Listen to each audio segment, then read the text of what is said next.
InsideTheBirds.com. Geoff Mosher is with us today, and we've got a lot of things to get into today on today's edition of Football at 4.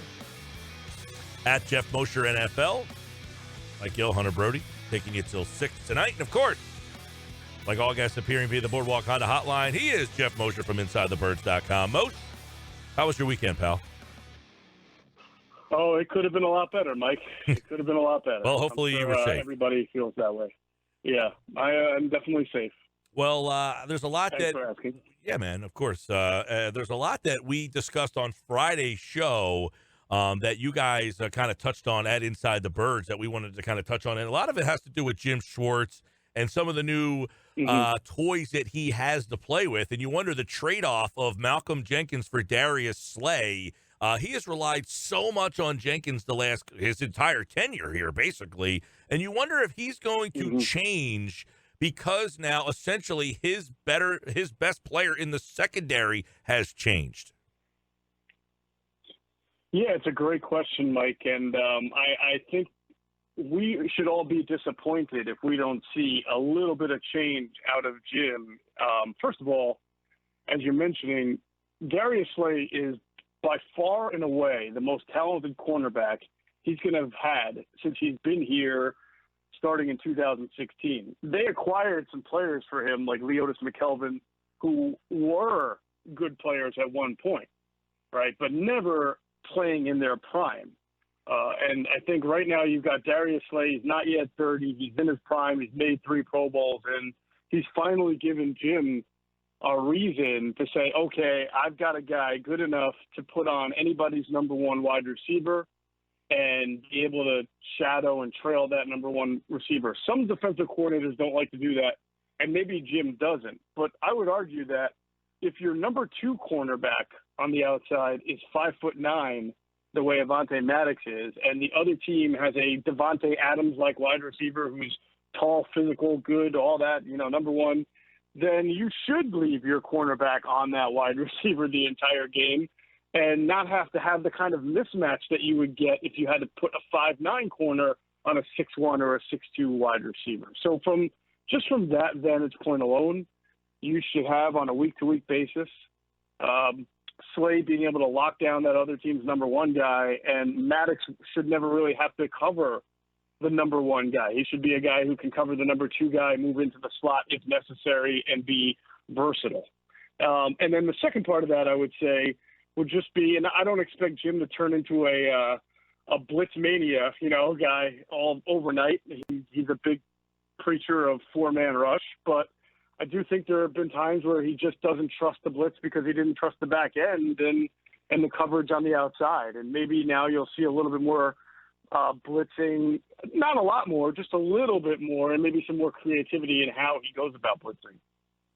One thing that I always think about when it comes to Jim Schwartz and blitzing is that game against Atlanta last year where the blitz worked the whole entire game, and then he decided to go with the blitz one more time, and then they lost because of it, and the fans were outraged. But those same fans wanted him to blitz for the last how many years, so it just doesn't make sense sometimes. But if Jim Schwartz has a bad season this year, do you think the Eagles move on from him and get a new voice and maybe a new philosophy on the defensive side of the ball?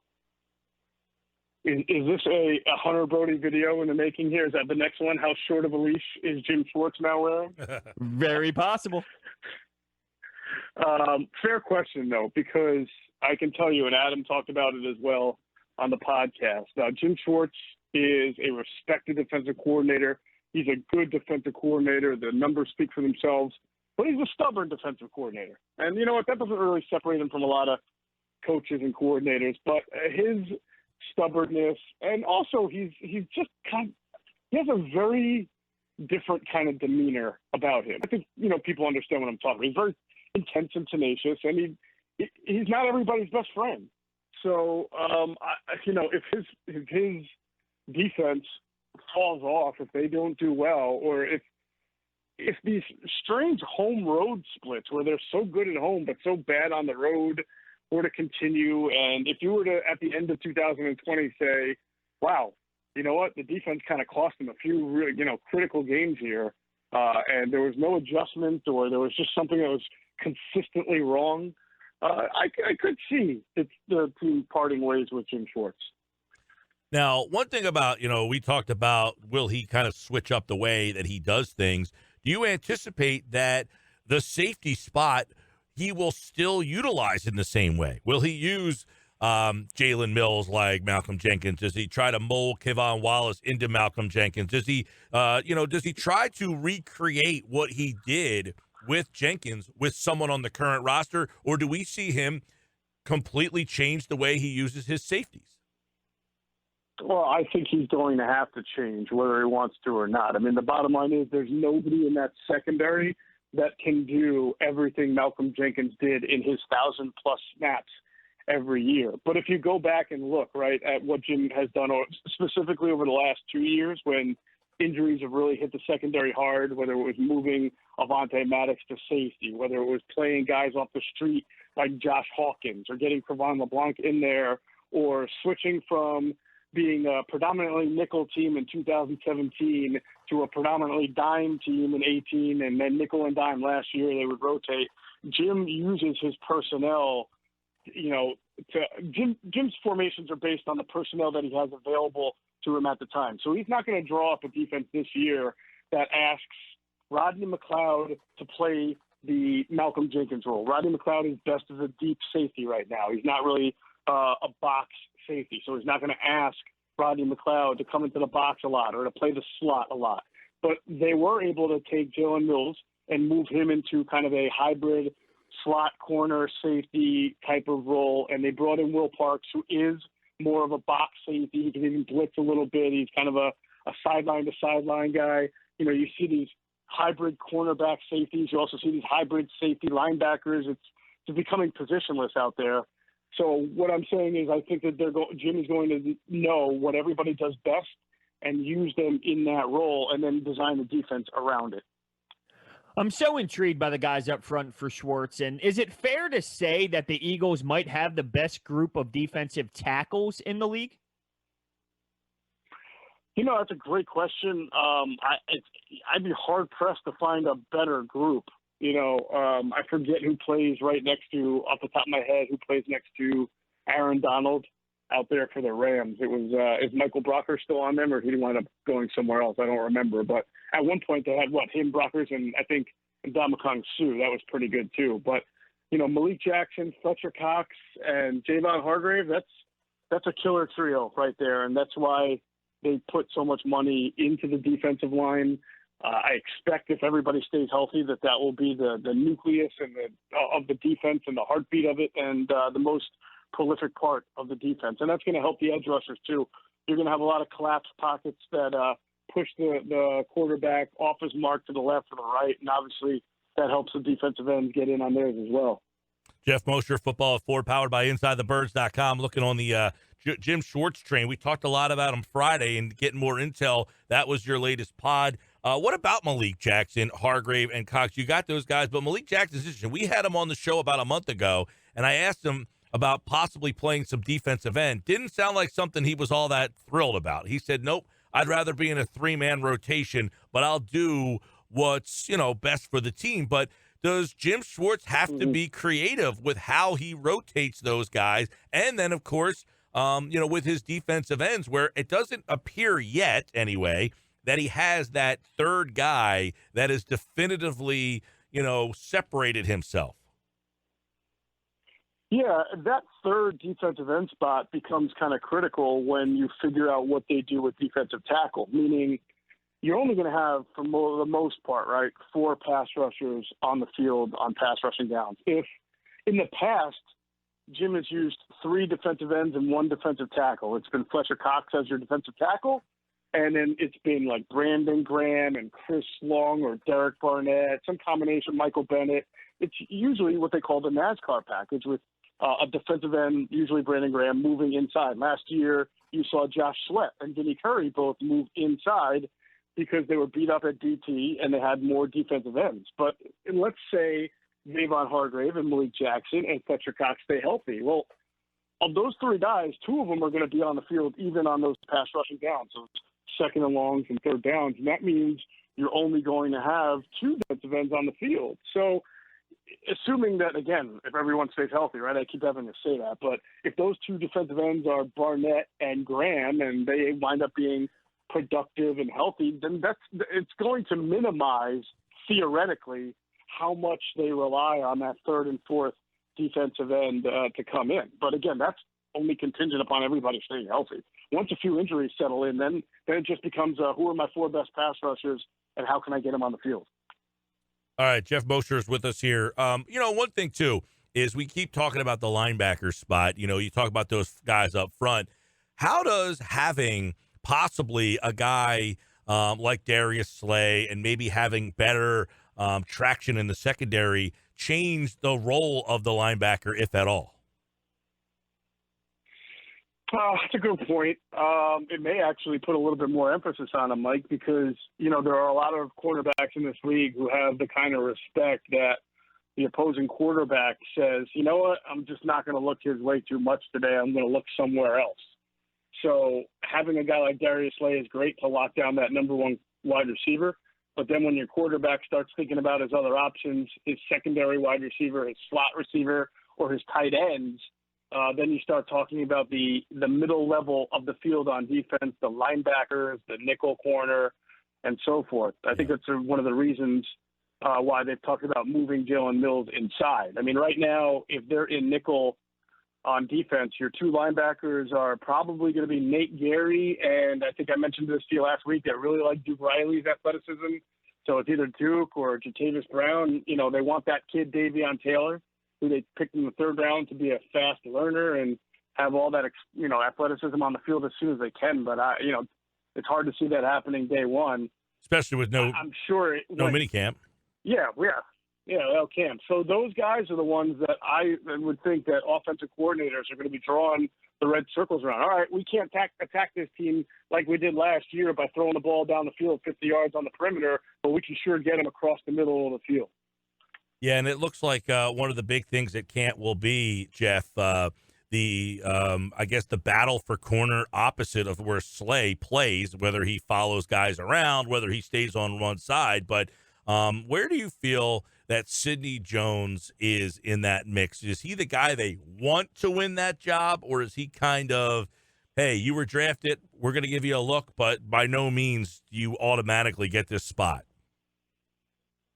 Well, if they want him to win the job, Mike, what they really want was for Sidney Jones to have come back this season into, whether it's a mini camp that might start up or training camp, with a completely different mindset, with that motivation to want to be the guy that they drafted many years ago to Washington in the second round, even though he was hurt.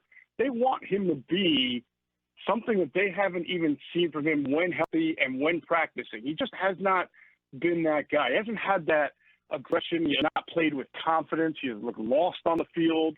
And if you were to shoot them all up with truth serum right now in the coaching staff and the front office, I think they would tell you that he's not going to have it. Maybe he's just not one of those guys that's going to, once you get to that NFL level, it's almost like talking about a AAA player who plays well there but not in the majors, and you call him a 4A. Well, right now he's kind of like the equivalent of a 4A guy. He was great in college, but he's not had either the physical, the mental, or whatever makeup to play in the NFL. And I think that's a lot to cure in one off season. So if I'm a betting man, I wouldn't put a lot of money on Sidney Jones, because not only has he not physically been able to play well, but he hasn't endeared himself to the coaches with much of his attitude toward the game or anything else. So I think that they're hoping that you see a completely different Sidney Jones show up to Philadelphia. But how often does that happen, year 4 of a guy's career? It probably happens a little bit, but most of the time by now, you are what you are. Right. So well, I'm a betting man.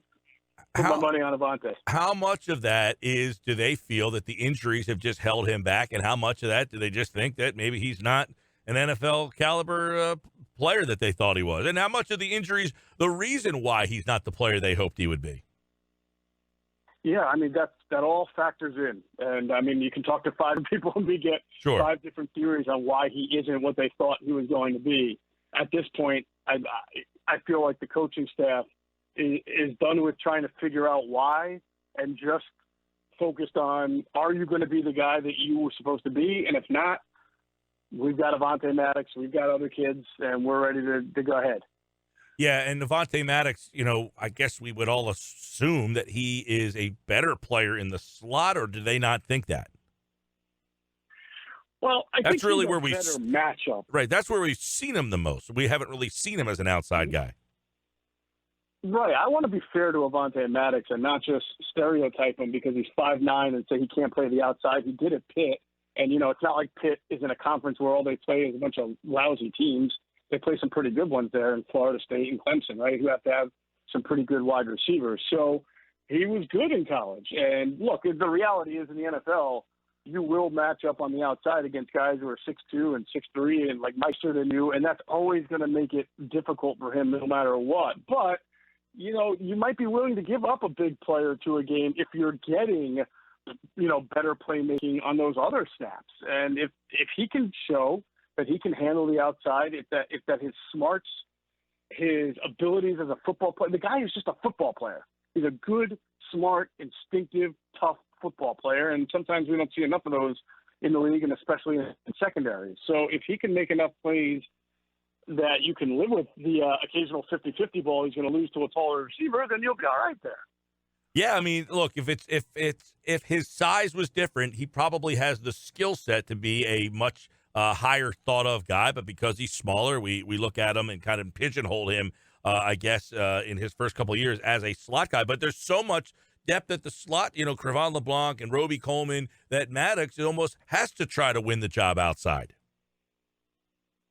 He really does. I mean, he's got to try to win the job. Well, if he can't, it's either that Sidney Jones came back like an unbelievable robo-cornerback, right, that we weren't expecting, or that Avonte Maddox himself either got hurt or just really struggled to pick up the concepts, which I can't see happening because, again, he's played there on the outside. It would almost be the epic fail term that we use so often if Avonte Maddox can't, win that outside job. And you're right, because of Nickel Roby-Coleman there, it almost makes it seem like they have to, unless they want to start. Let's say Sidney comes back and he is amazing. Maybe then you want to start looking at Avonte Maddox back at safety because they really only have 4 safeties there. Has Maddox played any safety?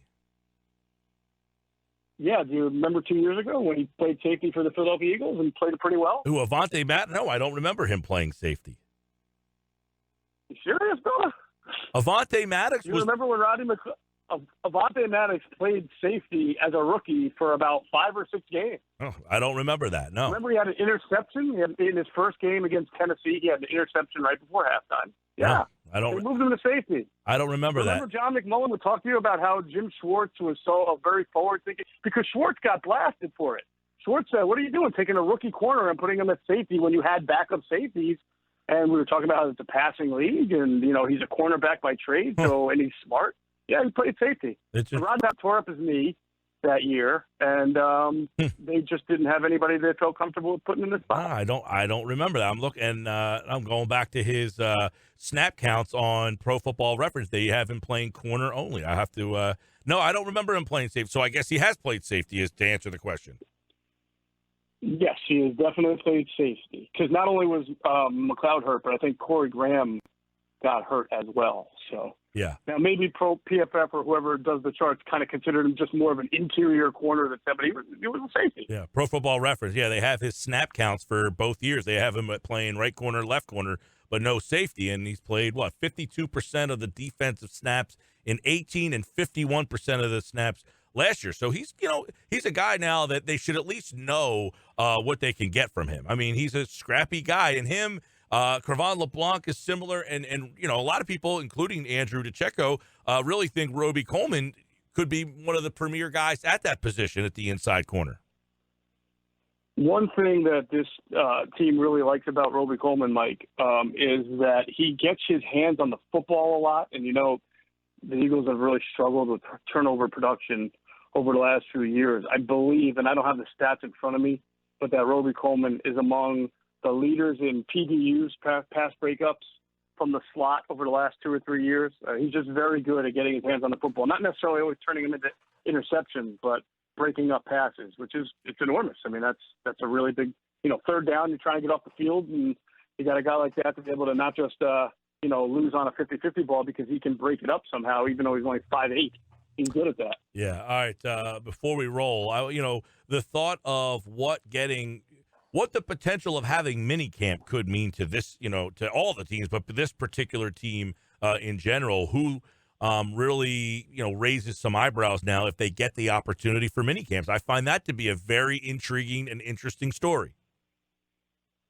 Yeah, what I think would be interesting is how would Doug run a one week mini camp if it's 3 or 4 or 5 days, right? And how much time would the league agree to give these guys if it's extended time? And knowing that it's 1 week, because camps are divided sometimes. You work on different install drills in different camps, and then by the final OTA or final voluntary mini camp, whatever it's called, you actually start practicing some things you would do against division opponents. So it would be very interesting to see what Doug decided to focus the most on, limited mini camp time.